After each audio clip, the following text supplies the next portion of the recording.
In Hong Kong, thousands number of people have been protesting and are on the streets for about 6 months. And the clashes between the protesters and on the other hand the police seems like a war zone. The situation started as a reaction of our extradition bill, and now it has also reunited the pro-democracy movement. So what exactly Hong Kong's ongoing protest is about and where it is leading towards? Today we will discuss all of these questions. I am Fahim. Welcome to Diplomatic Talks. Peaceful rallies to smaller but violent clashes. What began as a fight against an unpopular extradition is more. To know about the protest, we have to look into the history and in the background of the protest in Hong Kong. It triggered from a murder case of an woman in 2018, which actually occurred in Taiwan. But both the victim and the murderer were from Hong Kong.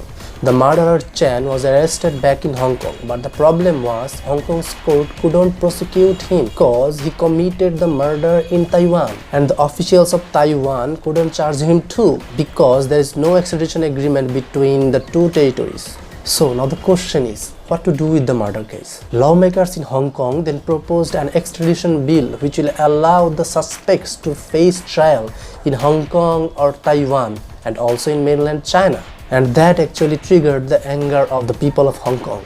We know that the Chinese government is accused of illegally taking action against its opposition. The Chinese government is also accused of illegal judiciary system, which is actually controlled by the Chinese officials. And there is also a lot of news of the disappearing of Hong Kong people in the mainland China.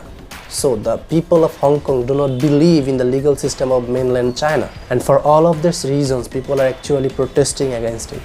But now, the deep history will tell us more about this ongoing conflict. Hong Kong was historically a part of China, but after the win of the First Opium War in 1842, Britain colonized the Hong Kong and ruled it till 1997. Hong Kong was the main business center of that region in that time. But then in 1997, Britain gave Hong Kong back to China. But there was an agreement that Hong Kong will enjoy special status and special rights for about 50 years till 2047, when it will completely reunite with the mainland China. The agreement was called the famous one country, two system. It means Hong Kong is a part of communist China, but it will also enjoy some sorts of autonomy and some sorts of democracy. We know that there is some sorts of democratic rights in Hong Kong, like freedom of speech, freedom to protest, and freedom to vote for their legislative. Though the political system of Hong Kong is actually controlled by the mainland China because the chief executive of Hong Kong is approved by the China. So there is a regular crisis between the pro-democracy and the pro-China activities in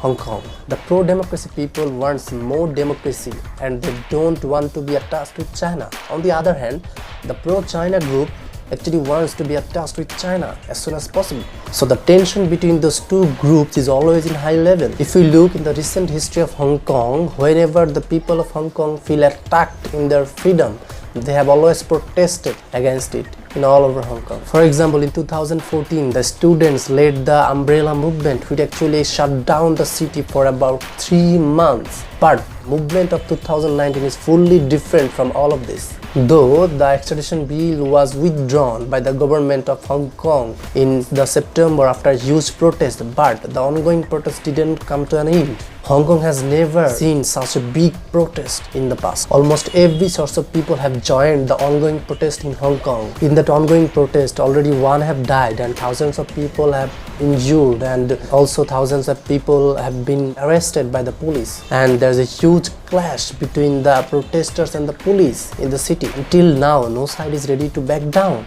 The protesters now have 5 demands. They are: 1.